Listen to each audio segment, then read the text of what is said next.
MMBA, MBHAA, WAA, MBA and MAHA, I extend my warm welcome to each and everyone present here in this evening. Your presence makes us very happy. Small cheer and a great welcome makes a merry feast. May I now request the President of MMBA, Mr. S. Srinivasa Raghavan, to welcome the gathering. Honorable T. Raja, the Acting Chiefs of Madras High Court, Honorable Companion Judges, Additional Advocate Generals, Law Officers, respected Senior Advocates, my beloved colleagues and my beloved youngsters, and I am before you to offer the welcome address. Before going to the question of welcoming the guest, I just want to make two things clear here. The chief guest of the function, the acting Chief Justice of our High Court, is son of our soil.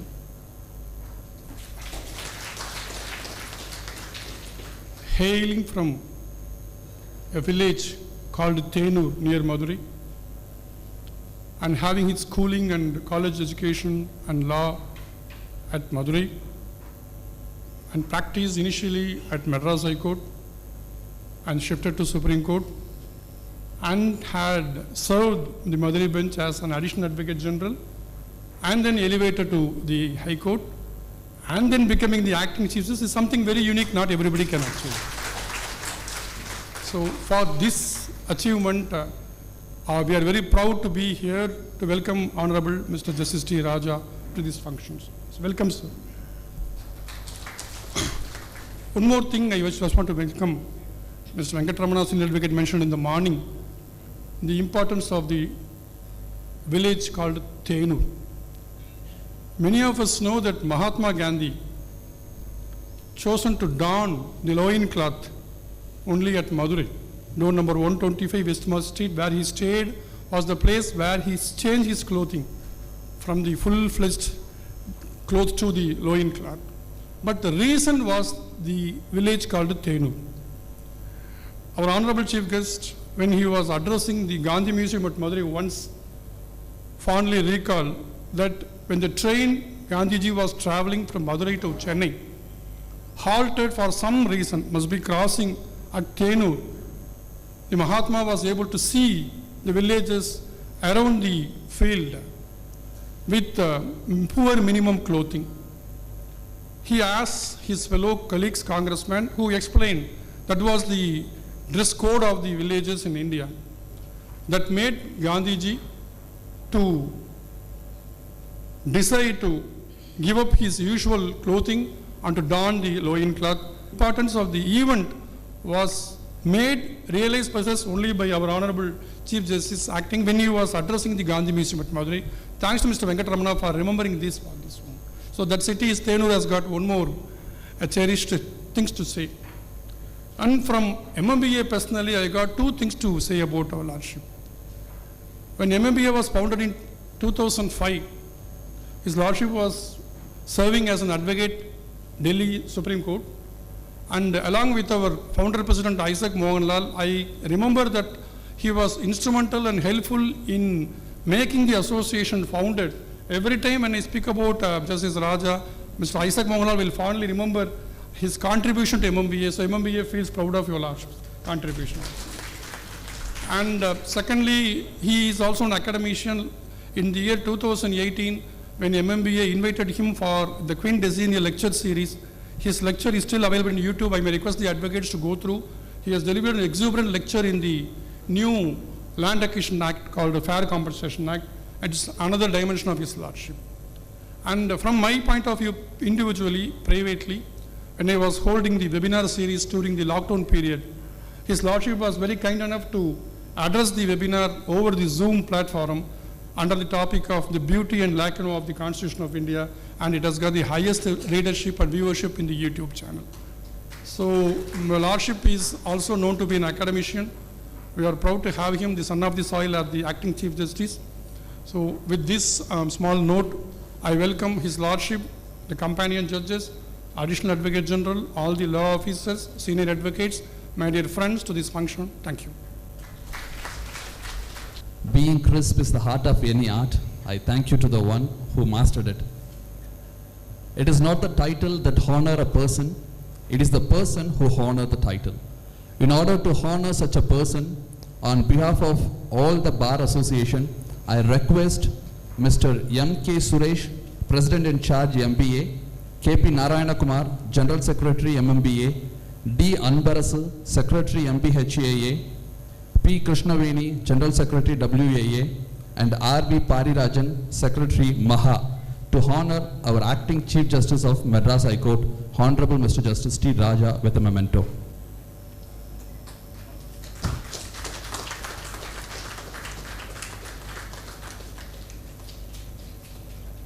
Thank you, Lordship. Thank you, sir. The roots of all goodness lies in the soil of appreciation. With this court, may I now request the Additional Advocate General of Madurai Bench, Mr. Veera Kathiravan, to felicitate Honorable Acting Chief Justice. My Lord, the Honorable Acting Chief Justice of our Charter High Court, my Lords, the companion judges of our High Court, Mr. R. Bhaskaran, my beloved brother, Additional Advocate General, Madurai Bench, Madras, and Mrs. Victoria Gauri, Deputy Solicitor General of India, Mr. S. Srinivasa Raghavan, President, Mr. K.P. Narayana Kumar, General Secretary of MMBA, Mr. P. Andiraj, President, Mr. D. Anbarasu, Secretary, MBHAA, Ms. J. Anandavalli, President, Mrs. P. Krishnaveni, Secretary, Women's Lawyer Association, Mr. M.K. Suresh, President in Charge, and Mr. R. Venkatesan, Secretary, MBA, Mr. K.P. Tyagarajan, President, and Mr. R.V. Parirajan, Secretary of MAHA, the office bearers of all Advocate Association of the Madurai Bench of Madras High Court, the special government pleaders, additional public prosecutors, and other law officers representing the state of Tamil Nadu in Madurai Bench of Madras High Court and the Union of India, senior advocates, the young members of the bar, the press and media, ladies and gentlemen. I am extremely happy to, amongst you, to wholeheartedly felicitate Honorable Mr. Justice T. Raja, the Acting Chief Justice of our High Court. And on behalf of the state, it is immense pleasure to felicitate our Acting Chief Justice. I take this opportunity with an immense pleasure to make a mention about my Lord, Honorable Mr. Justice T. Raja, who born in 25th May 1961 in Thenur village, Madurai district. His Lordship's school education was at Thenur Panchayat Union School, and further studies including undergraduation, post-graduation and law are all within the Madurai. His Lordship enrolled as an advocate on 22/6/1988, started practice in Madras High Court and later shifted the practice to the Honorable Supreme Court. He practiced in civil, criminal and constitutional and service laws before the Apex Court as well as the Delhi High Court and Central Administrative Tribunal. His Lordship was standing counsel for Dr. MGR Medical University, Employees State Insurance Corporation and Legal Service Society of the Supreme Court, and he is having immense knowledge and experience in all civil and criminal matters in the Apex Court. His Lordship was the first Additional Advocate General appointed to the Madurai Bench, and he is the first judge elevated from the Madurai Bench on behalf of the Madurai. Apart from that, he is the first Acting Chief Justice who is coming and hailing from our Madurai. His Lordship was elevated as Additional Judge of the Madras High Court on 31/3/2009 and was made permanent on 31/3/2012. His Lordship was appointed as Acting Chief Justice of our High Court on 22nd September 2022. It is not necessary for me to say about the historic city of Madurai and the Madurai Bench of Madras High Court. His Lordship, Honorable Acting Chief Justice, is the son of the soil. We are proud to say that as a son of the soil, he attained all the heights in his career. The Honorable Acting Chief Justice T. Raja has delivered speedy and effective justice on wide variety of subjects. Such judgments reflect a strong sense of social justice and a deep sense of constitutional values. His Lordship dealt with all types of cases and delivered landmark judgments, more particularly in the restoration of water bodies and the new enactment pertaining to the Fair Compensation Act. While speaking for the bench at the Madurai bench of Madras High Court, His Lordship was delivered many orders pertaining to the encroachment in water bodies in Madurai city. I could remember His Lordship has appointed me as amicus curiae in water body encroachment matters, and the ancient Mariamman Teppakulam got its restoration only pursuant to the orders of my lords. Now that the acting Chief Justice, now we could see that Mariamman Teppakulam is full of water throughout the year. It is the right time to thank on behalf of the citizens of Madurai city, the Hon'ble Acting Chief Justice, in passing several orders for the benefit of general public. In passing several orders, more particularly in the matter of purifying the Vaigai river, which was mixed with the drainage and the restoration of Vandiur Kanmai, etc. Previously, the river Vaigai was polluted with several effluent water which was merged. Only after my lord's intervention, all these mixed waters were stopped by the division bench. I take this opportunity further to share my views on the judiciary. Judiciary today is more deserving on public confidence than ever before. The true touchstone for measuring the sources of a judicial institution is a degree of confidence reported in it by the public, and it is a matter of great pride that our judicial system has entered the fullest respect and confidence of the public. A successful judicial system is a hallmark of any developed civilization. The judiciary has a special role to play on the task of achieving socio-economic goals enshrined in the Constitution while maintaining their aloofness and independence. We are proud to be a part of it. Socrates said that 4 things improve a great judge. 1, to hear courteously. 2, to answer wisely. 3, to consider soberly. And the last, and 4, to decide impartially. The judges must decide cases without fear or favor, affection or ill will, friends or foe. We cannot think of functioning of the courts without the members of the legal profession. The bar and bench are the 2 wheels of the chariot of justice. In one wheel, if one wheel is neglected, the other cannot gain speed and efficiency. We all know that our Honorable Acting Chief Justice is always courteous and polite with the bar members. Polite but firm like an ant, while walk on the earth, but strong enough to annoy and unscrupulous persons. Honorable Acting Chief Justice always understand the difficulties of the members of the bar and used to accommodate the lawyers in adjournments when the need is genuine, but if the need is frivolous, always firm to refuse the same. His Lordship as a judge has set a discipline of the court and the decorum of the court, which is fine, balancing act of firm and yet generous. I am grateful to the organizers of this function and for giving me this opportunity to felicitate our beloved Honorable Acting Chief Justice, Honorable Mr. Sri Raja. We wish our Lordships a successful tenure as a Honorable Judge of this court as an Acting Chief Justice. Thanking you one and all. No wonder, sir, why many juniors are fans. Thank you so much, sir. Success does not lie in results, but in efforts. Being the best is not so important. Doing the best is all that matters. May I now request the President of WAA, Ms. J. Anandavali, to felicitate our Acting Chief Justice. Good evening to all. It's my absolute pleasure to welcome you on this auspicious day. It is these big-hearted sons of the soil who will one day weld the contending factions into a composite whole and make India a greater nation.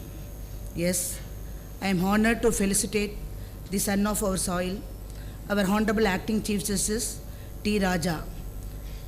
As said by our Advocate General, Mr. Veera Kadiravan, who has given a detailed note of our Honorable Acting Chief Justice, I want to share a few words about my experience with Honorable Mr. Justice as an office bearer of an association and as a counsel before the court.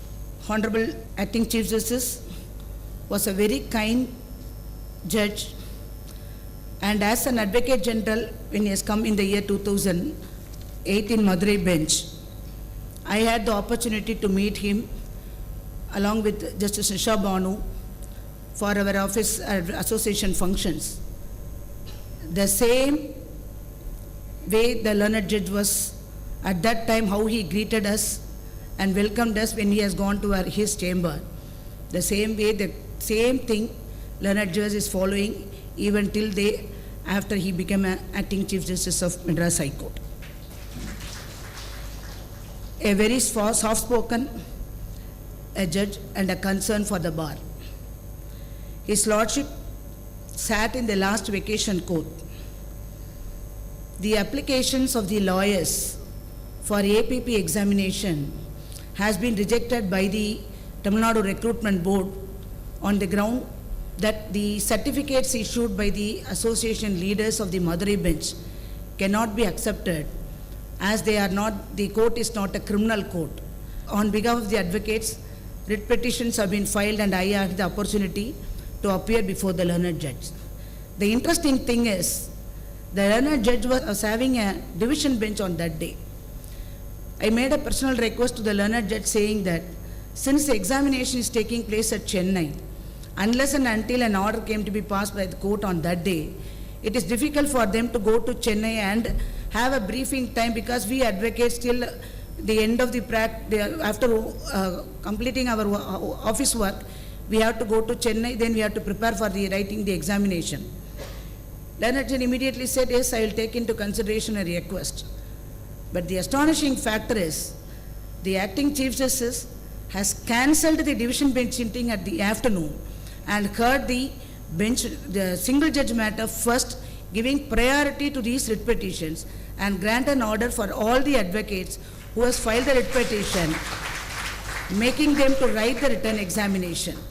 See, this much great concern. See, suppose on that day the learned judge had very heavy matters on the division bench. Unless and until he cancelled the division bench, hearing the writ petition will be postponed to the next day.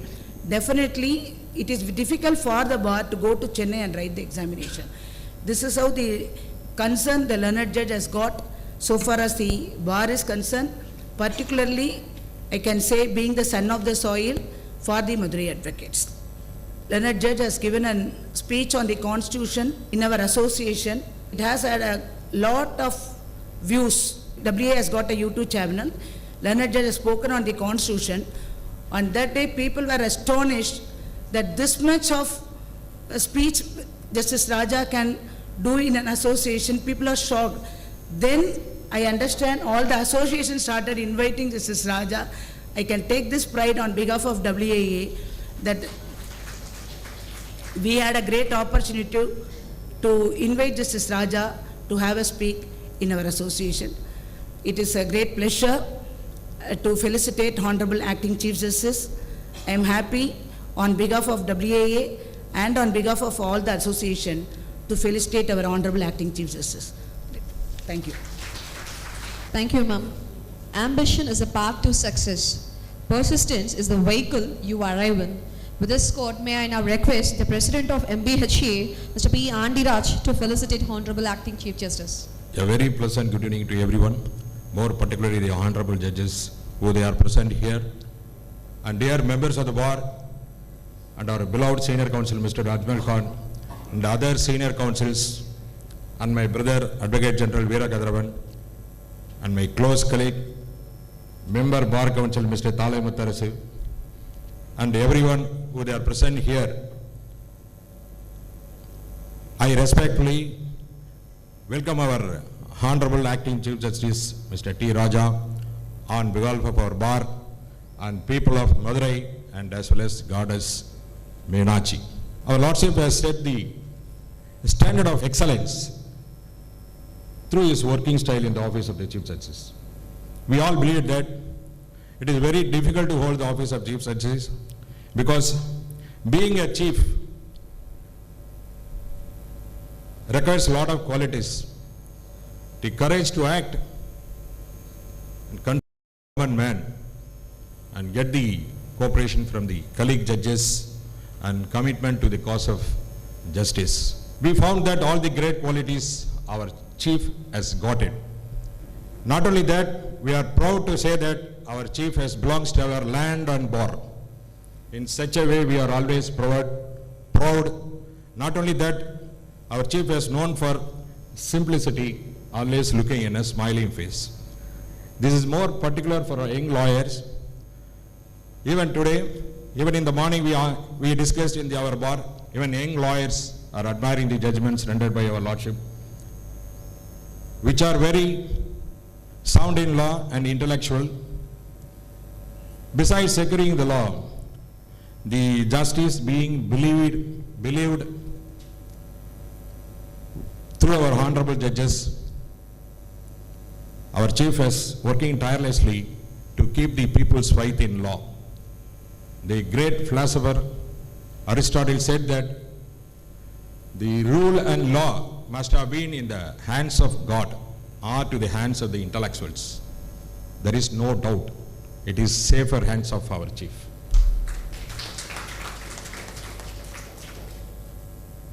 It's a great inspiration for the Madurai lawyers, because the first chief in my experience from Madurai, in such a way we are proud, words are not coming out of my mouth, because very difficult to argue before the division bench itself. It's a lot of judges are here.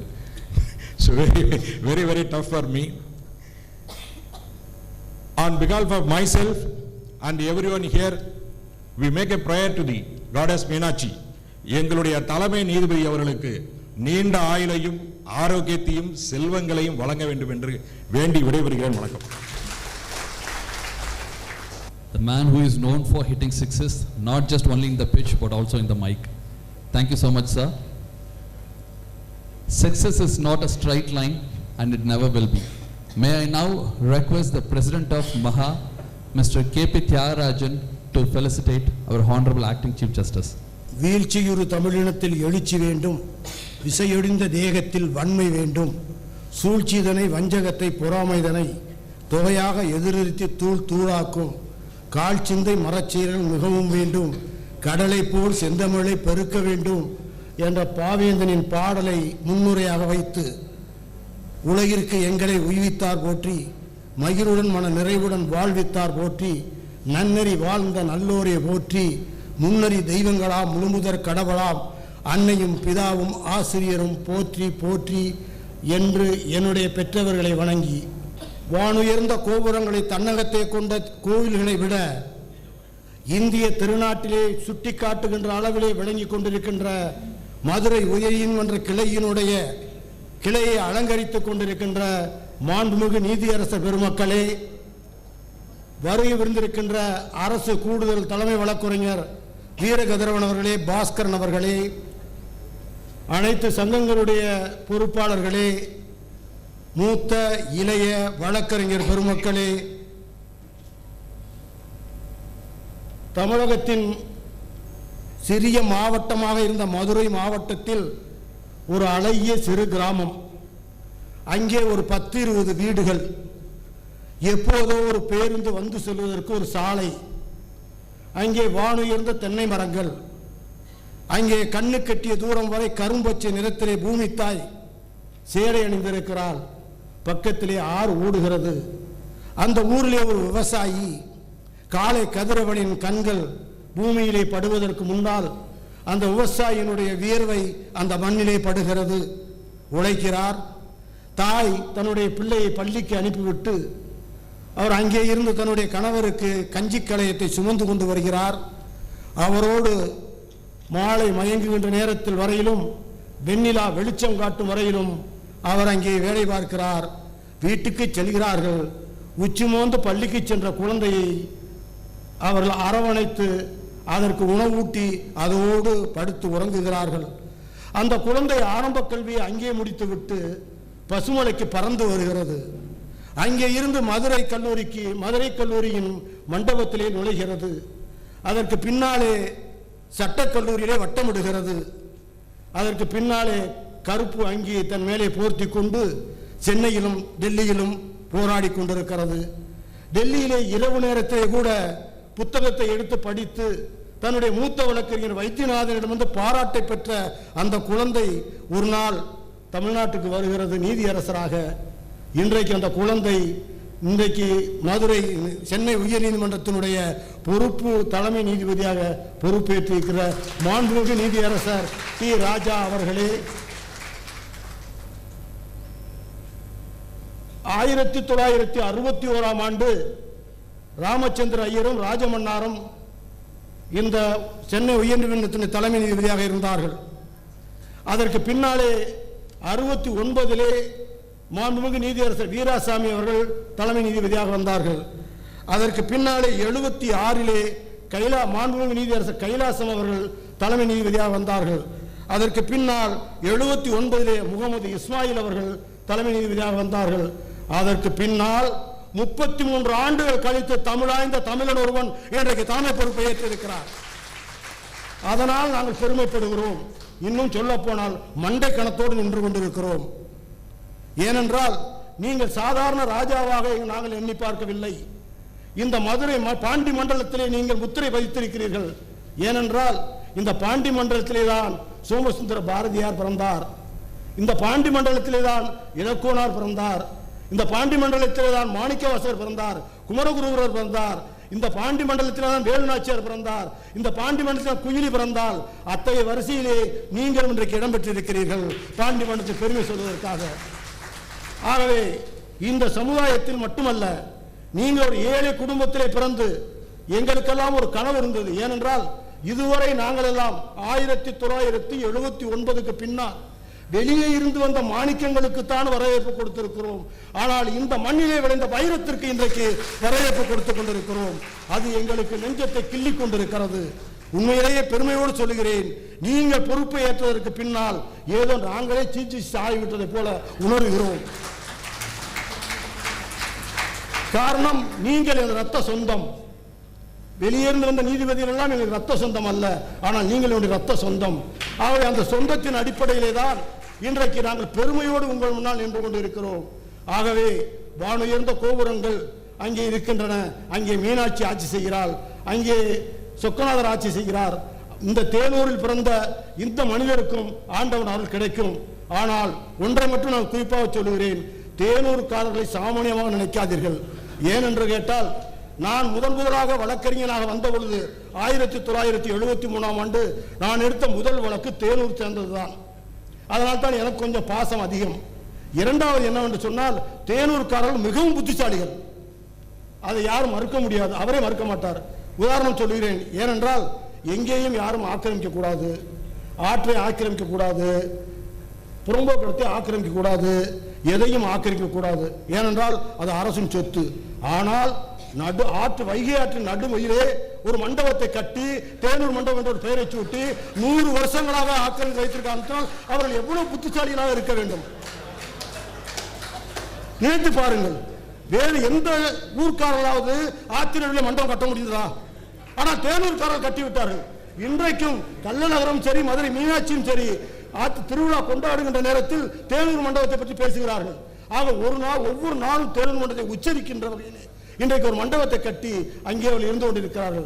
ஆனால் உங்களுடைய வாழ்க்கையில் இன்றைக்கு ஒன்றே சொல்கிறேன், வண்டியூர் தெப்பக்குளம் வறண்டு கிடந்த போது அதை பார்க்கின்றவர்களால் கண்ணீர் வடித்தார்கள். அந்த கண்ணீர் வடிக்கின்ற நேரத்தில் நீங்கள் செய்த காரியத்தால் இன்றைக்கு தண்ணீர் நிரம்பிக் கொண்டே இருக்கிறது. அந்த தழும்பலிலே உங்கள் முகம் தொய்ந்து கொண்டே இருக்கிறது. அதே ஒரு வண்டியூர் கம்மாயில் இன்றைக்கு அழகான தோட்டம் உருவாகி இருக்கிறது. அங்கே இருக்கின்ற பூக்கள் எல்லாம் ராஜாவாக எங்களுக்கு தெரிகிறது.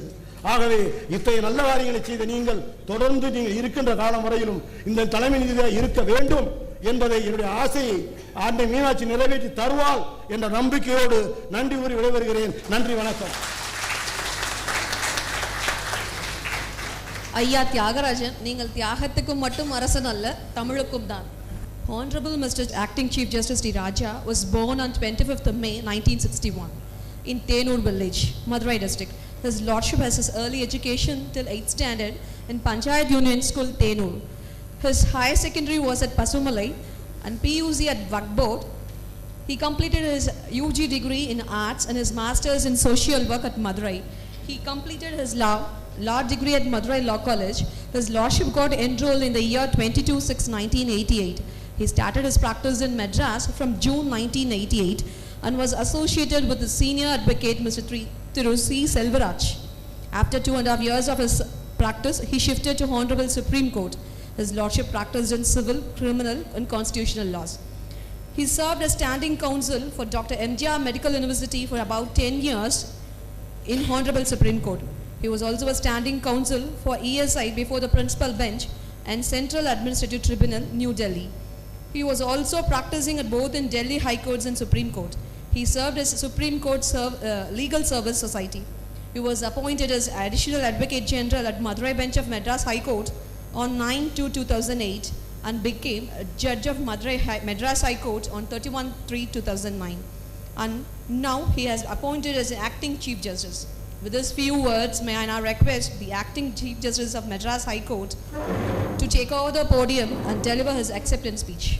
Good evening to all of you. My beloved brother and sister judges, Additional Advocate General Mr. Veerakadaravan, Additional Advocate General Mr. Bhaskaran, Deputy Solicitor General Madam Victoria Gauri, Mr. Srinivasa Raghavan, President of MMBA, Mr. KP Narayana Kumar, General Secretary, Mr. P. Andiraj, President of MBHAA, General Secretary, Mr. Anbarasu, Madam Anandavalli, President of Women Advocate Association, Krishnaveni, General Secretary, Mr. M.K.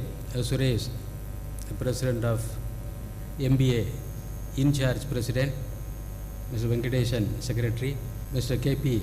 Tyagarajan, President of MAHAA, Secretary Mr.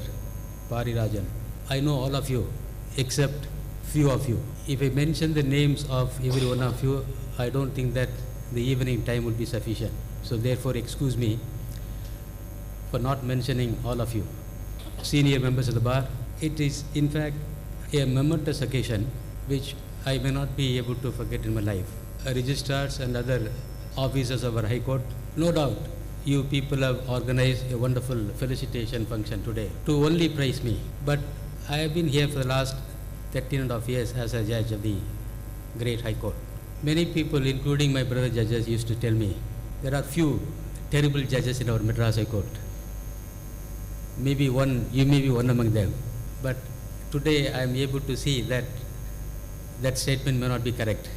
Many people have mentioned about my village. Tyagarajan, I was really, when you mentioned that you are enjoying the presence of the acting chief, I really wonder how you are able to collect all the very good information, very interesting information about my village.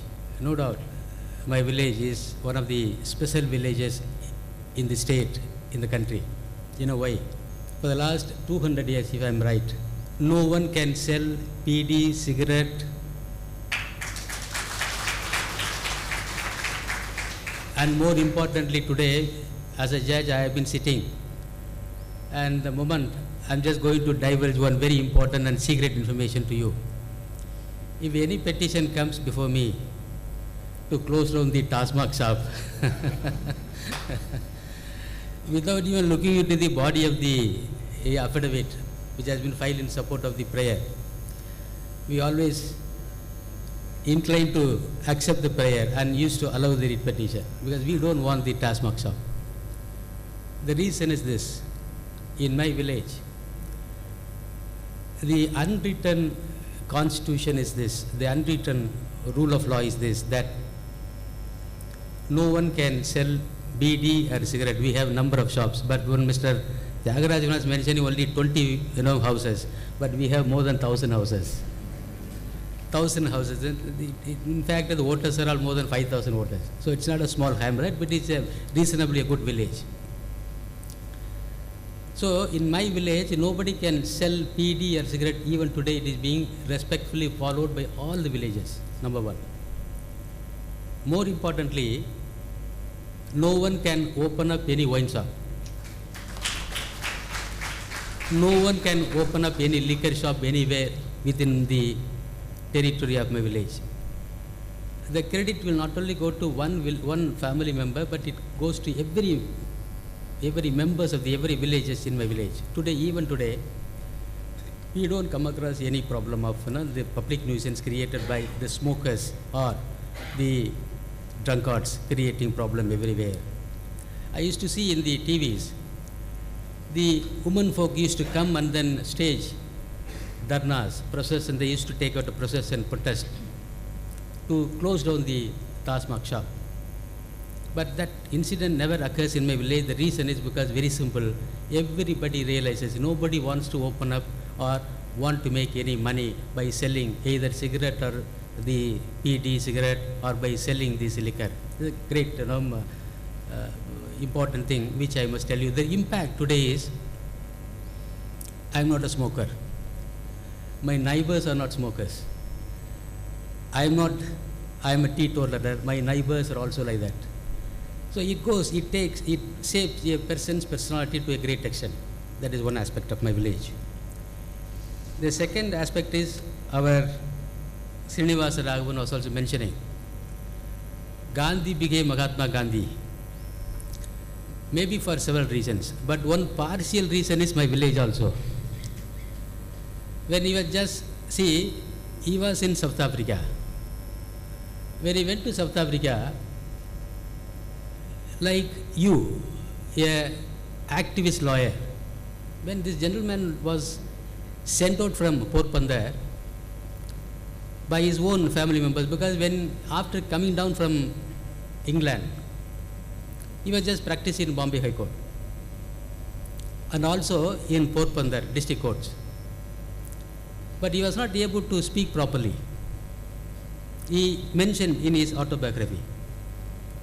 And after some time, he thought that this profession is not meant for me. And then he resolved to withdraw from the court's premises.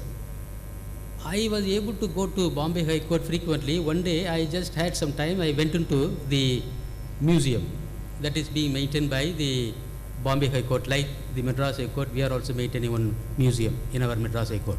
It is open to everybody. When I was just going from one desk to another desk, the Bombay High Court is keeping all the very important petitions, affidavit, letters written by Dr. Ambedkar. Please, you must all, as a lawyer, you must please go and see that. You will get very important inspiration that will be really making you to the great level. You can go and see a handwritten letter of Mahatma Gandhiji, where he has affixed a stamp of 500 rupees in 1920. See, look at it,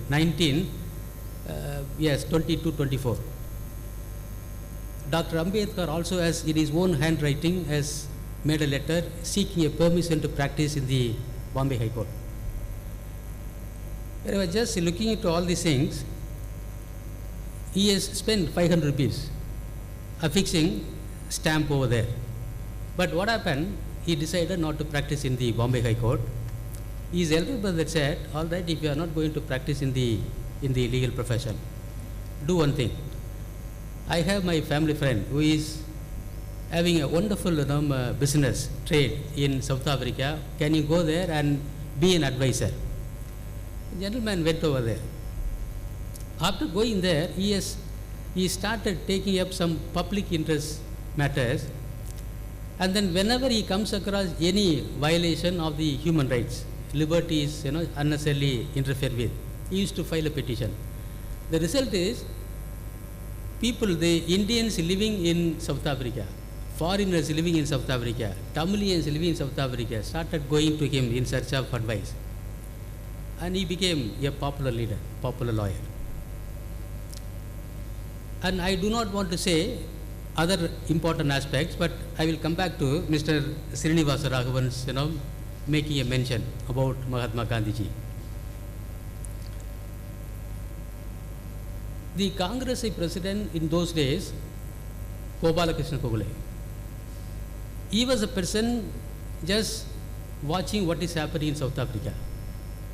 And this gentleman was leading the blacks, whites, Indians and other people for getting their basic rights and liberties. Then one day, look at how a leader was chosen by our Indian leaders. Gopalakrishna Gogole went to South Africa to see Mahatma Gandhiji.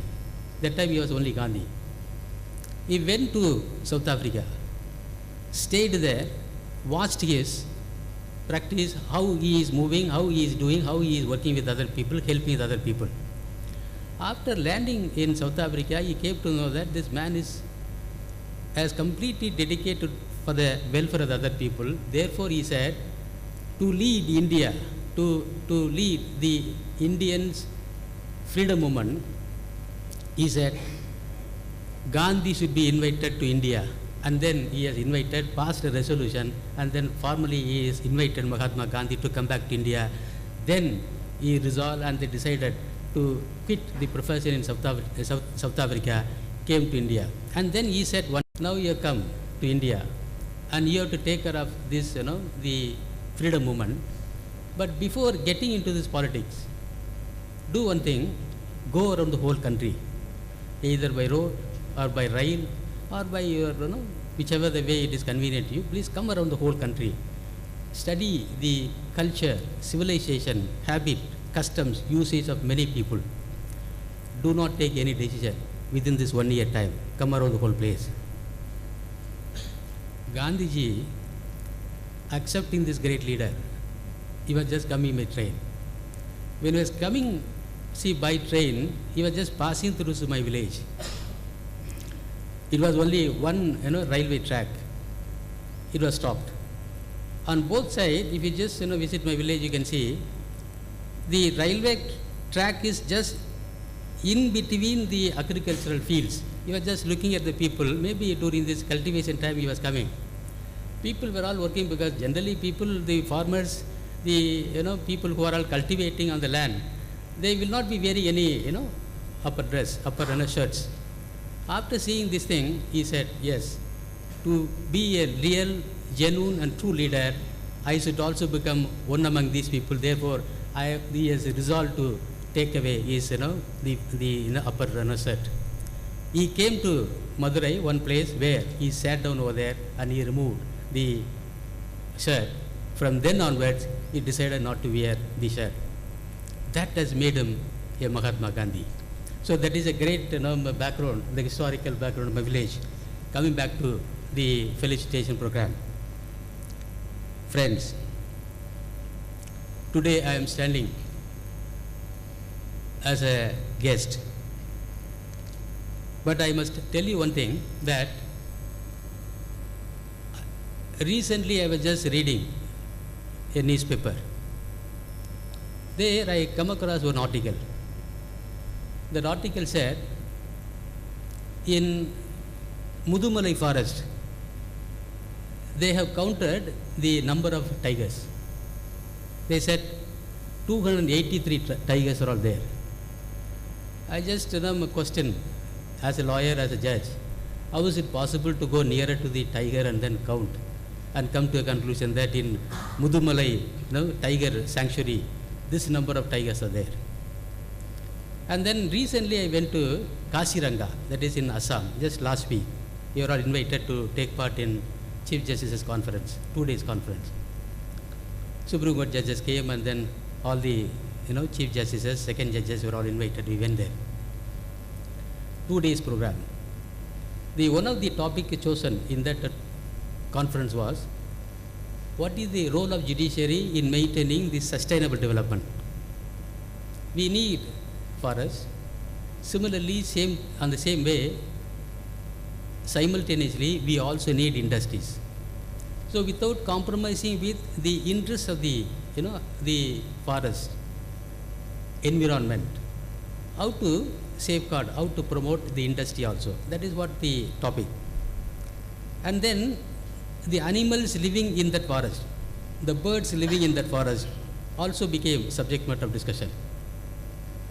Many people came and said, in India, in the Kaziranga Forest National Park, we have got highest rhinos, 2,500 rhinos are all there. It is not there anywhere in the world. And there they also said 250 elephants are also there. And many people raise a question, how is it possible? How can you just go nearer to the rhinos and then count it? My point is, I will believe that you can count animals living in the forest. You can also count the birds living in the jungle forest. You can also count the stars in the sky. You can also count the fishes which are living inside the sea. You can even count the waves coming in the sea. But I can tell you one thing, that is very difficult to value the wishes and the greetings you all people are showering upon me. Since we have assembled here to exchange a few notes, as a matter of fact, I want to tell you one small thing. Two things today I would like to divulge, only in the interest of the young members of the bar. You are a member of the bar.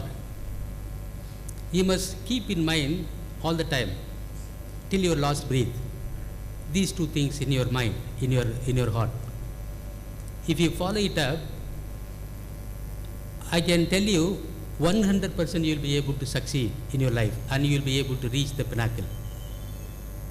The first thing is this. You being a lawyer, all the time you think that courts are meant for only granting the bail order, anticipatory bail order, stay order, injunction order. When you have any dispute with regard to the immovable property, we always file a suit for getting declaration on the title. So civil courts are meant for only granting the degree for declaration of the title. But beyond that, the courts are living, existing for you and me and for the common people. The courts are there not only to grant you the bail order, anticipatory bail order, but the courts are always there to rewrite, redetermine the destiny of you and everyone in the world. I tell you how. Many people may not be knowing that within my short tenure as judge,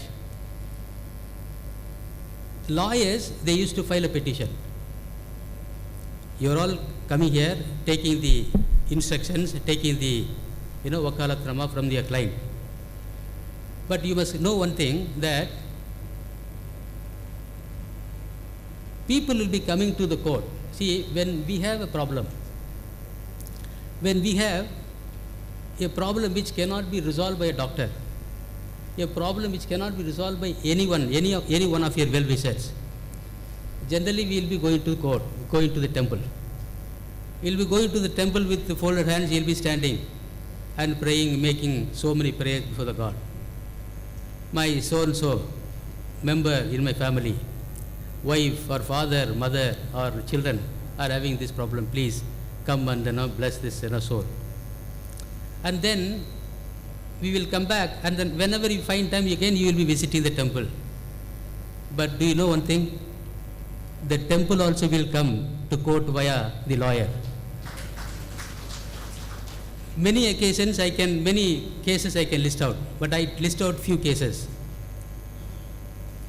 Number of times when I was sitting as a judge, petitions have been filed one after the other. Look at the arguments, how they have been making the argument on behalf of the temple. They say, Lord, this temple, I don't want to mention the name of the temple.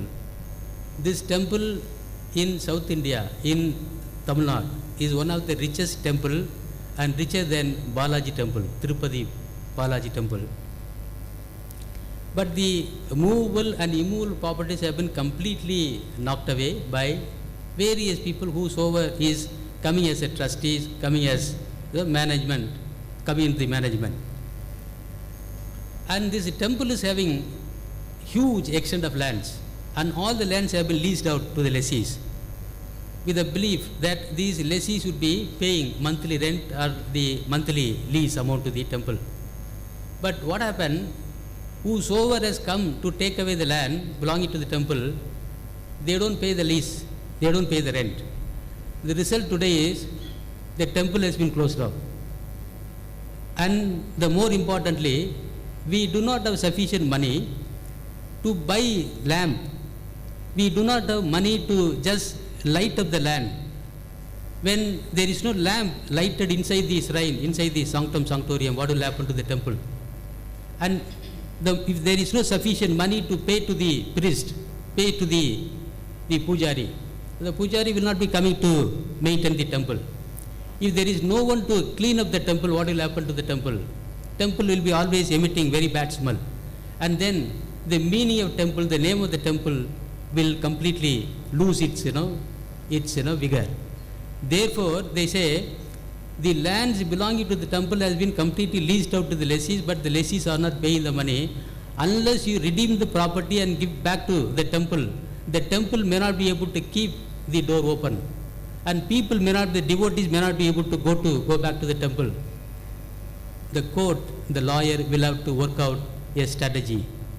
The lawyer will be arguing the case for the temple, and the court will be passing an order saying that if the lessee is not able to pay the money properly, regularly, and then if the court is able to find that the lessee is a defaulter, the court will be able to take the property back from the lessee, and then it will be giving back to the temple, and the temple will be able to once again give it to somebody who will be able to pay the rent to the temple, and the temple will be able to open the door, and then the priest will be able to do the puja, and the people who are working inside the temple to clean up the temple will be doing the cleaning work, and the temple will come back to its original position. And the temple will be always grateful to the lawyer, and the temple will be always grateful to the court. Now you look at it now. Which is in a temple of justice now? The temple of justice is the place where you are practicing. The temple of justice is one where you are living, where you are practicing as a lawyer. As a result, the temple will be running behind you, and the temple of justice will be always helping not only the temple but also the deities inside the temple. I tell you one more short story. Today we have been seeing many petitions have been filed. The Ganesha idol is stolen away. The Kartik idol is stolen away. The Sivalingam is stolen away. The Nadaraja idol is also stolen away, but we are able to see that it is there in UK, it is there in Canada. So, in HEP, habeas corpus petition, every day we are seeing that daughter is missing, father is missing, wife is missing. It is a complaint of the husband. And the complaint of the husband is, see, my wife is missing from so-and-so day. And then the wife will be coming, my husband is missing now. The court will be searching for these missing people, but the court also is searching for the missing of the idol, the Ganesha idol, the Nadaraj idol. And we have been coming across through the paper that these idols, the Nadaraj idol which is there here, if it is missing, then what will happen? The court will be appointing a group of persons to find out where the missing Nadaraj idol is kept. We have seen that. From UK, from US, from other places, these idols were all recovered and then restored back to the temple. Now you tell me, which is in a temple of justice now? The temple of justice, the true temple of justice is the place where you are practicing as a lawyer, and where if you are able to tell the court that this is what the injustice done to the temple, and the temple will be assisted by the lawyer and the judge. Therefore, you have a prime important role to continue as a lawyer, and then you must be proud of being part of this great profession. And the second important thing is, we are all heavy stakeholders of the Temple of Justice. You should be also proud of being a part of this profession. We as a stakeholders of the justice delivery system, I would tell you one small thing. If you go back to the pre-Christ era or the post-Christ era, again you will be enjoying, you will be liking to be in the profession. We all know that even before Christ came into this world, we have seen Alexander the Great. He lived in this earth 500 years before Christ was born. We also know that Socrates' era was before Christ. And the difference between the Socrates and Thiruvalluvar is only, as per my reading, my assessment, is a matter of only 60 or 70 years. People, the historians are saying, see, when Alexander the Great was born, after he was grown, 10-year-old or 12-year-old boy, his father Phillips II has appointed Aristotle the disciple of Socrates as a guru, as a teacher to Alexander the Great. People used to say that the difference between the Socrates and Thiruvalluvar, the saintly, the scholarly person, Thiruvalluvar, is only a matter of only 60 years. But he was born before Christ was born. Thiruvalluvar, as we all know, that has composed 1330 couplets. If we see the couplet 423, எப்பொருள் யார் யார் வாய் கேட்பினும் அப்பொருள் மேய்ப்பது காண்பதறிவு. Look at the meaning of this word, this in a couplet. It says, கண்ணால் பார்ப்பதும் பொய், காதால் கேட்பதும் பொய், தீர விசாரிப்பதே மெய். 2100 years ago, a man was born in this soil, and he said, if a person comes and tells you that he has seen that murder has taken place, if he comes and tells you that I overheard this man was telling this thing, therefore believe and hang this man, do not believe it. Hold an inquiry and then ask him. After holding a proper trial, then come to the conclusion. This was the message which we got from the saint, the Thiruvalluvar, the saint. Just come back to post-Christian era. We have adopted the Constitution on 26 November 1949. And you will be really proud of being part of this great nation, because we, as a citizen, have adopted the Constitution on 26 November 1949. Our Constitution makers, the father of Constitution, Dr. Ambedkar and other architects, they thought India should adopt the parliamentary system of government. They didn't want to go by the US style of functioning. We will go by the British model, that is the parliamentary system of government. Finally, they adopted. The reason is the British parliament is 800-year-old parliament, and it is also considered as a mother of parliament. And then the third reason is a house of democracy. The democracy means you can learn only from the British people. The parliament means everybody can express their views. The majority of the people's view can be accepted as a decision or a law, and then that can be followed by all the people. When we have borrowed the parliamentary system of government from the Great Britain, look at the beauty of the Constitution of India. In UK, the Great Britain, which is also considered the house of democracy, equality was not followed till 2007. When Tony Blair, the former Prime Minister of UK, was elected as the Prime Minister of UK, he has introduced what he called removal of inequality bill in 2007. And before that, I must tell you one very important, interesting thing, that in UK, the Great Britain, a lawyer, a finest lawyer, if he belongs to Roman Catholic, he cannot become the Chief Justice of UK. He may be the finest lawyer, a distinguished lawyer, a genius, brain he may be having now. He may be able to recite all the constitutional provision, IPC, CPC, without even looking into the law, the textbook.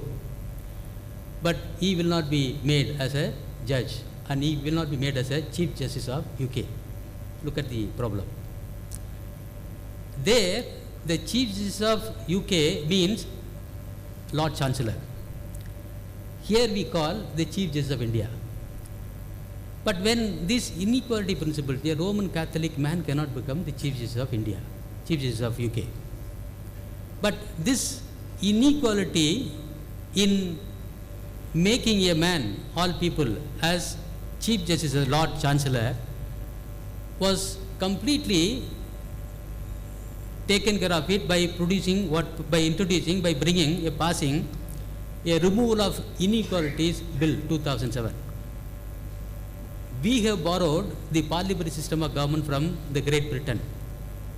But look at India's Constitution of India, which we adopted on 26 November 1949. From the day one we adopted the Constitution of India, both men and women are given equality. Both men and women were given the right to vote.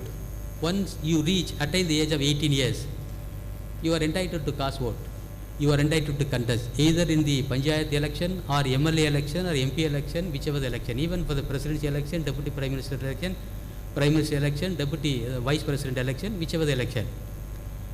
But similarly, in India, whether you are a Hindu, whether you are a Christian, whether you are a Muslim, whether you are a Parsi man, or you belong to any minority community or any religion, whether you belong to south or north or east or west, without any discrimination, if you see Article 14, the state shall not deny to any person equality before law or the equal protection of law within the territory of India. From the day one we adopted the Constitution on 26 November 1949, we have been treating everyone equal. Anybody can become Chief Justice of India. Anyone can become Chief Justice of India from anywhere, either from Bombay or Orissa or Bihar or Tamil Nadu or Hyderabad, anywhere.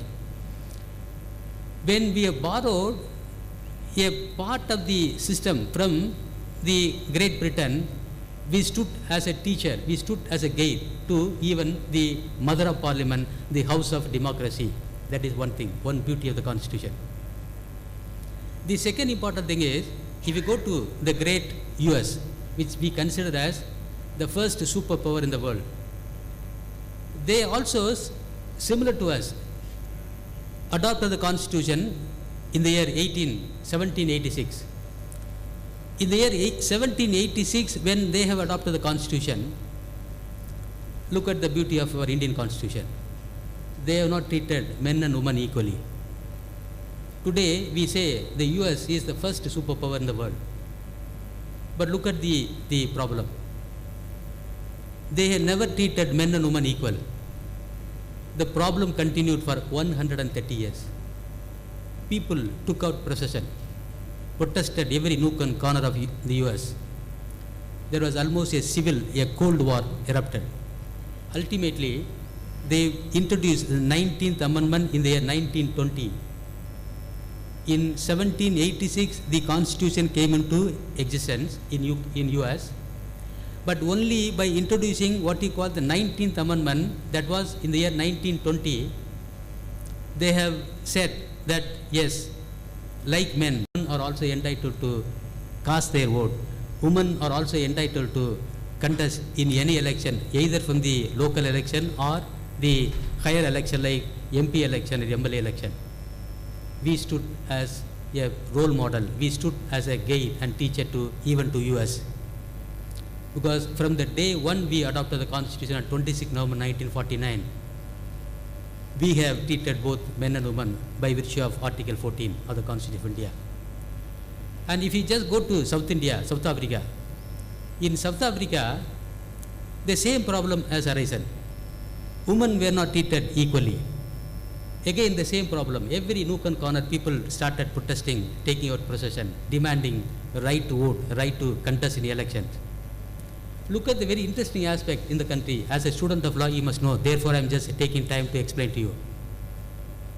See, ultimately, when problem went out of control, the government thought that, yes, the right to vote should be given not only to men, but also to women. And when, only in the year 1930, they took a policy decision, and then they introduced a proper amendment, and then they said, right to vote shall be given even to only white women. Look at it, not to the black woman. The black women were denied the right to vote.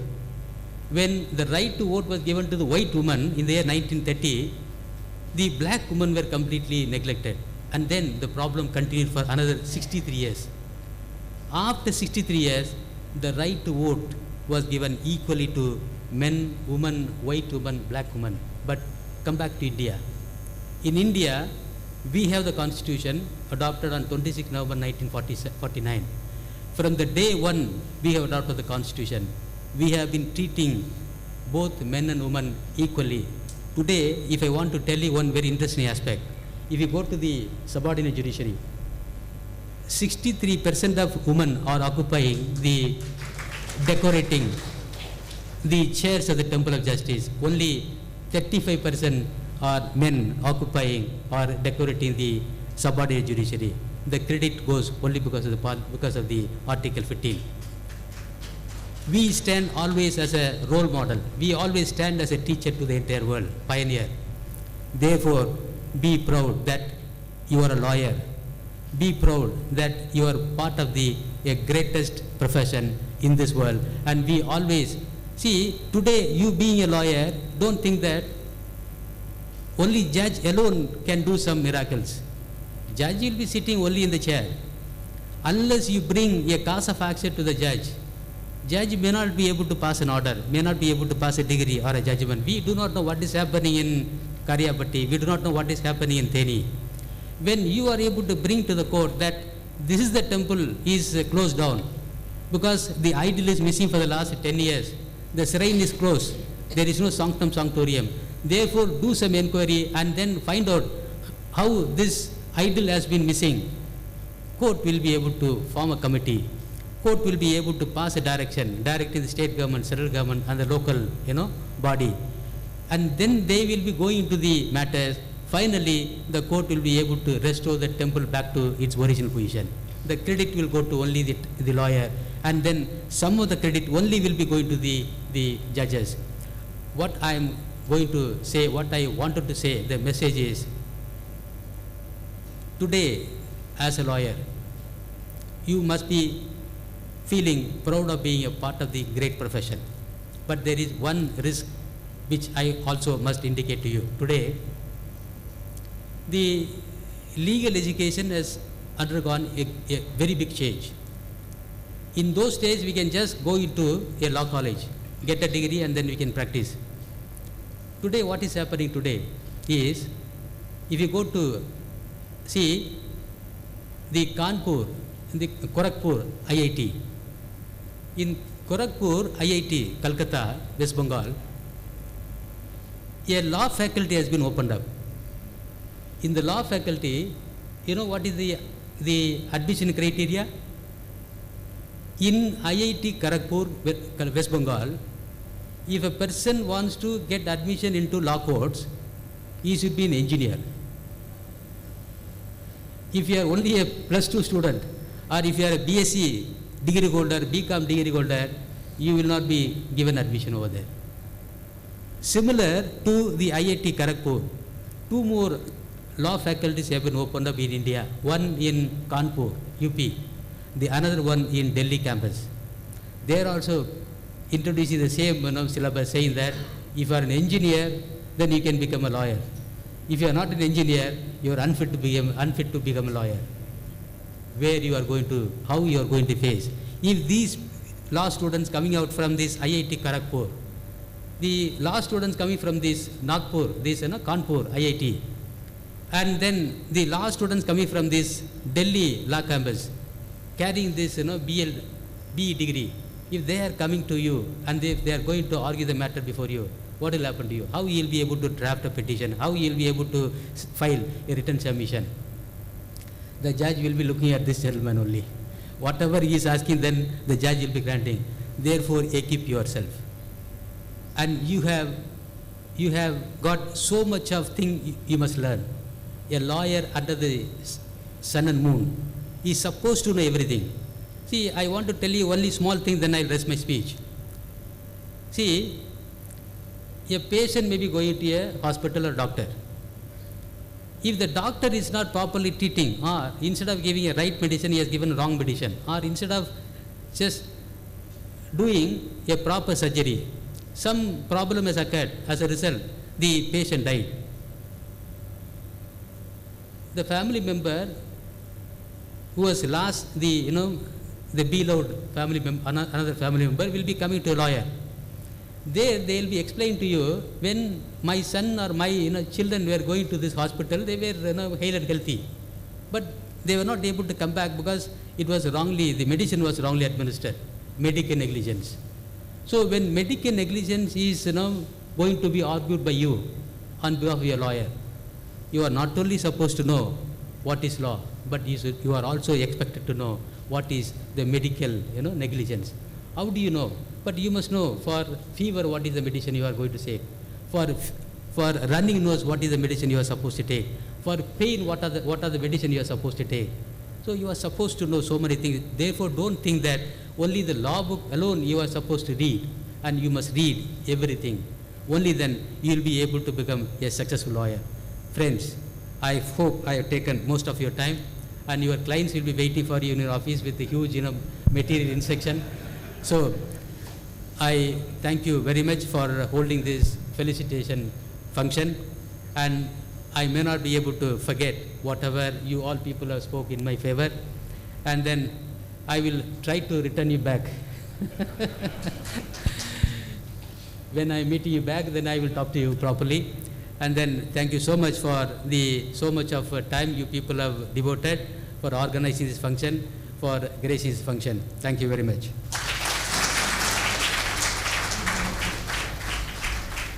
Vaigai ஏட்டிலே தவழ்ந்த தமிழால் மட்டும் எங்களுக்கு பெருமை இல்லை, வைகை ஏட்டிலே தவழ்ந்த தங்களால் தான் ஐயா. I request our Deputy Solicitor General, Ms. Victoria Gauri, to give a memento.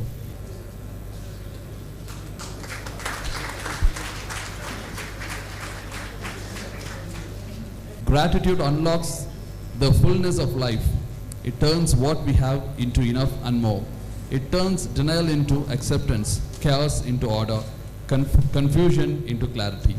Gratitude makes sense of past, brings peace for today, and creates a vision for tomorrow. May I now request the Secretary of MBA, Mr. R. Venkatesan, to propose the vote of thanks. எங்கள் வாழ்வும் எங்கள் வளமும் மங்காத தமிழ் என்று சங்கே முழுகின்ற பாவேந்தர் நினைவை கூறி, அன்னை தமிழுக்கு வணக்கத்தையும் கூறி, மண்ணின் மைந்தர் மாண்புமிகு நீதியரசர் திரு ராஜா அவர்களுக்கு மதுரை உயர்நீதிமன்ற வளாகத்தில் உள்ள அனைத்து சங்கங்களும் இணைந்து இசைந்து நடத்துகின்ற இந்த அருமையான வரவேற்பு மட்டுமல்லாமல் வாழ்த்துமைக்கான வாய்ப்பையும் அளித்த ஒட்டுமொத்த அனைவருக்கும் முதற்கும் நன்றியை தெரிவித்துக் கொள்கின்றோம். பொதுவாக அந்த ஓட் ஆஃப் தேங்க்ஸில் என்ன ஒரு பிரச்சனை கேட்டிங்கன்னா, ஏதாவது ஒரு 2 விஷயம் சொல்லலாம்னு நினச்சோம்னா எல்லாருமே முன்னாடி சொல்லிடுவாங்க. அதுபோல் வழக்கமாக பார்த்தீங்கன்னா நம்முடைய தலைவர் சீனிவாச ராவனு ஒரு விஷயம் சொல்லிட்டாரு, கேபிடி தியாகராஜன் சாரும் ஒரு விஷயத்தை சொன்னார், நீதியரசர் அவருடைய ஏற்புரையில் அதை கம்ப்ளீட் பண்ணிட்டார். இருந்தாலும் அதன் தொடர்ச்சியாக ஒரு சில விஷயங்கள் மட்டும் சொல்லிவிட்டு அப்படியே நன்றி உரையை முடிச்சிடறேன். 3 நிமிஷம் 5 நிமிஷத்துக்கு மேலே எடுத்துக்க மாட்டேன்னு உங்களோட அனுமதியை கேட்டுக்கிறேன். அருமை தலைவர் சீனிவாசரகன் சொன்னது போல, காந்தியடிகள் இந்த நாட்டுக்கு ஆடையை கலைந்த அந்த விவரங்கள் பெரும்பான்மை எல்லாத்துக்கும் தெரியும். ஆனால் அதில் என்ன ஒரு தொடர்ச்சி அப்படின்னு கேட்டிங்கன்னா, 1921 ஜூன் 22 ஆடையை கலைகிற நிகழ்ச்சி நடக்குது. இந்த தேனூரில் நீதியரசர் சொன்னது போல் புகைவண்டியில் வரப்போ பார்த்து சொன்னார். அந்த ஆடைகளை கலைந்து முதல்ல ஒரு கூட்டம் நடத்துகிறாங்க. அந்த கூட்டத்தை மதுரையில் நடக்குது. அந்த இடத்துக்கு பேர் காந்தி பொட்டல் அப்படின்னு இங்கே மதுரையில் இருக்குது. காமராஜர் சாலையில் காந்தி பொட்டல்னு ஒரு இடம் இருக்குது. அதில் என்ன சிறப்பு அப்படின்னு கேட்டிங்கன்னா, காந்தி பொட்டல், காந்தி நகர், காந்திஜி நகர் நிறைய இடங்கள் நாட்டில் இருக்கும். இந்த காந்தி பொட்டலோட சிறப்பு என்னென்னா, இந்த ஆடையை கலைந்துட்டு அங்கே அவர் சிறப்புரை ஆற்றுறாரு. இன்னொரு மிகச்சிறந்த சிறப்பு என்னன்னு கேட்டிங்கன்னா, இந்த காந்தி இங்கே ஆடைகளை கலைந்து அந்த நிகழ்வுக்காக அங்கே ஒரு சிமெண்ட் சிலையில் ஒரு காந்தி சிலை நிறுவப்பட்டு நீண்ட நெடுநாட்களாக இருக்குது. அது சரியான பராமரிப்பு இல்லாமல் சிதிலமடைந்து அந்த சிலையில் இருக்கிறப்ப அந்த சிலையை அந்த பகுதியில் போகிற மக்கள்லாம் பார்த்துக்கிட்டே இருப்பாங்க. என்னடா அந்த காந்தி ஜெயந்தி, காந்தி நினைவு நாள் மட்டும் பார்ப்பாங்க, அப்படியே அந்த பேப்பரில் வரும் போயிடும், அப்படி இருந்துச்சு. இதை ஒருத்தர் விட்டு நோக்கி பார்த்துட்டே இருந்தார். என்ன பார்த்துக்கிட்டா, காந்தி சிலை இருக்குது, அதுக்கு செப்பனிடுறதுக்கு வழி இல்லாமல் இருக்குன்னு சொல்லி நீதியரசருடைய அருமை சகோதரர், கல்வி புரவலர், அருமைக்குரிய சகோதரர் சாமி காளை என்றவருடைய பெரும் முயற்சியில் அந்த சிமெண்ட் சிலையை அகற்றி இன்றைய தினம் அந்த இடத்துல ஒரு வெங்கல சிலை அமைத்து அந்த இடத்துல நிறைவேற்றிருக்கு. அந்த வெங்கல சிலையை மாண்புமிகு நீதியரசருடைய பொற்கரங்களாய் திறந்து வைத்ததுக்கு இந்த நேரத்தில் அவர்களுக்கு எங்களுடைய அன்பான நன்றியை தெரிவித்துக் கொள்ள கடமைப்பட்டிருக்கின்றோம். இன்னொரு நிகழ்ச்சி என்னன்னு செய்தி என்னன்னு கேட்டீங்கன்னா, நம்ம தியாகராஜன் சார் சொன்னார் பாருங்க, 100 வருஷமாக வந்து தேனூர் மண்டபத்தை வந்து ஆற்றுக்குள்ளே கட்டி வச்சுருக்காங்கன்னு. அது உண்மையான சம்பவம் என்னென்னு கேட்டிங்கன்னா நிறைய பேருக்கு தெரியும், சீனியர்ஸ்க்கெலாம் தெரியும். இந்த வைகையில் ஆற்றுல அழகர் இறங்குற சம்பவம் வந்து பார்த்திங்கன்னா இப்போ ஒரு 200-300 ஆண்டுகளுக்கு முன்னே தான் இங்கே இருக்குது. அதுக்கு முன்னாடி பார்த்திங்கன்னா இந்த வைகையில் ஆற்றில் அழகர் இறங்கும் வந்த வைபவங்கள் வந்து அலங்காநல்லூருடைய தேனூர் மண்டபத்தில், தேனூரில் தான் வந்து அந்த ஊர் நீதியரசர் பிறந்த ஊரில் தான் அந்த நிகழ்ச்சியே நடந்திருக்கு. அங்கே தான் வந்து மண்டப முடிவருக்கு வந்து விமர்சனம் கொடுக்குற போன்ற நிகழ்ச்சியெலாம் நடந்திருக்கு. அப்படி வரப்போ அந்த வழி வந்து அலங்காநல்லூர் வழியாக வருது. அதனால தான் அந்த ஊருக்கு அந்த அலங்காநல்லூர் ஊரை வந்து அலங்காரம் பண்ணி வச்சுருக்காங்க. தான் அந்த ஊருக்கு அலங்காநல்லூர்னு பேர் வச்சுருக்காங்க. இப்போ வந்து வரலாற்றில் அது இருக்குது. அப்படி இருந்த காலத்தில் வந்து அது திடீர்னு ஷிஃப்ட் ஆகி மதுரைக்கு வருது. அந்த ஆற்றுல அழகிற இறங்குற வைபவங்கள் வந்து மதுரைக்கு வர்றப்போ வந்து பெருமனசோடு வந்து இன்றைக்கி உள்ளவங்களாம் டப்புன்னு கோர்ட்டில் போய் ஸ்டே வாங்கியிருப்போம். நாங்கள் தான் நடத்தணும், திடீர்னு நீங்கள் நடத்துங்கன்னு. அப்படிலாம் கோர்ட்டில் ஸ்டேலாம் வாங்கலை. மக்களுடைய ஆசைகள் நிறைவேறதுக்காக அதை விட்டு கொடுத்த அந்த பெருந்தன்மையான ஊரில் பிறந்தவர் தான் நம்ம நீதியரசர் என்பதை சொல்லியிருக்கோம்.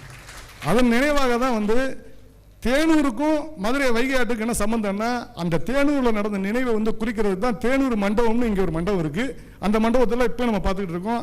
அந்த நீண்ட நெடுநேரம் வந்து இரவு ஃபுல்லாக வந்து அழகரங்க தான் இருப்பார். இப்பயும் நடந்துகிட்டு இருக்கு. இப்போ போன வட்டம் நடந்த விஷயத்தில் கூட அப்படி தான் இருக்குது.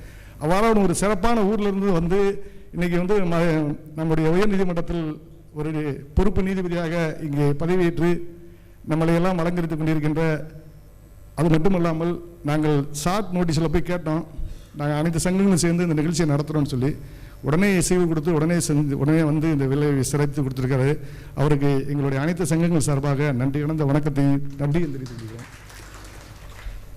இரண்டாவது, எங்களுடைய அன்பான அழைப்பை ஏற்று இங்கே பல்வேறு அலுவலர்களுக்கிடையே எங்களுடைய அன்பான அழைப்பை ஏற்று வருகை இருக்கின்ற மாண்புமிகு நீதியரசர்கள் முறையே நீதியரசர் திரு சேஷசாயி அவர்களுக்கும் உடனிருந்த திருமதி நீதியரசர் பவானி சுப்ராயன் அவர்களுக்கும் நீதியரசர் புகழேந்தி அவர்களுக்கும் நீதியரசர் ஸ்ரீமதி அவர்களுக்கும் நீதியரசர் விஜயகுமார் அவர்களுக்கும் நீதியரசர் சுகுமார் தொடுப்பு அவர்களுக்கும் மற்றும் இங்கே எங்களுடைய அழைப்பை ஏற்று வருகை இருக்கின்ற மத்திய அரசினுடைய துணை வழக்கறிஞர் திருமதி விக்டோரியா அவர்களுக்கும் மாநில அரசினுடைய ஏஏஜி அருமையுரை சகோதரர்கள் வீரகதரன் பாஸ்கரன் அவர்களுக்கும் இந்த விழாவினை இங்கே சீரும் சிறப்பாக நடத்துவதற்கு பல்வேறு விதங்களில் உதவி செய்கின்ற அனைத்து மக்களுக்கும் நன்றியை தெரிவித்துக் கொள்வதுடன் தமிழ் தாய் வாழ்த்தை வந்து டேப்பில் போட்டு கேட்போம். ஆனால் நம்ம டி செக்ஷனில் இருக்க கண்ணன் வந்து அவருடைய அண்மையான குரலில் வந்து அதை தமிழ் தாய் வாழ்த்து மற்றும் தேசிய கீதத்தை பாடுவார்.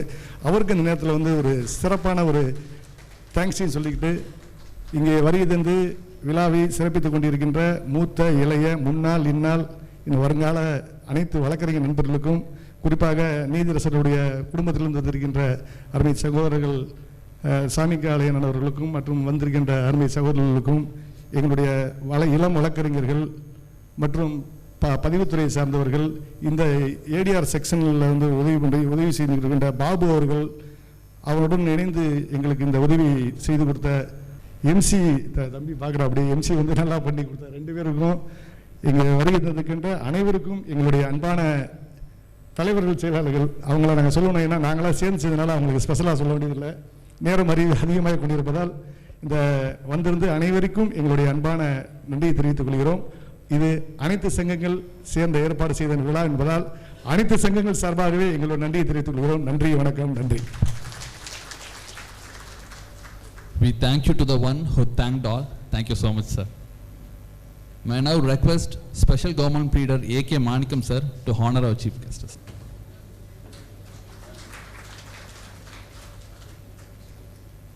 Thank you, sir. May I now request Special Government Pleader Lingadurai to honor our chief guest.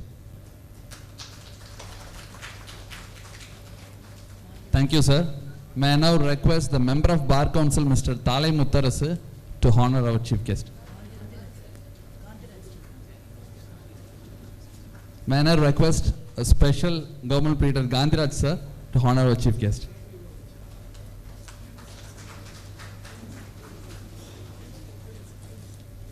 May I now request Advocate Shanmugaraja Seyadupati to honor our chief guest. May I now request the Vice President of MBHAA Mr. Krishnadas to honor our chief guest. May I now request S. Veeranaswamy, Special PP, to honor our chief guest.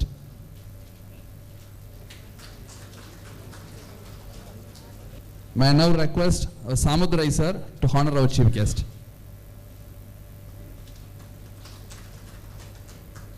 May I now request our AGP Villavan Kodai sir to honor our chief guest.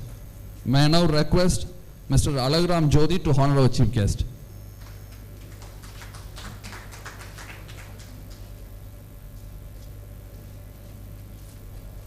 May I now request S. Murugadas to honor our chief guest. May I now request Mr. Krishnamurthy to honor our chief guest.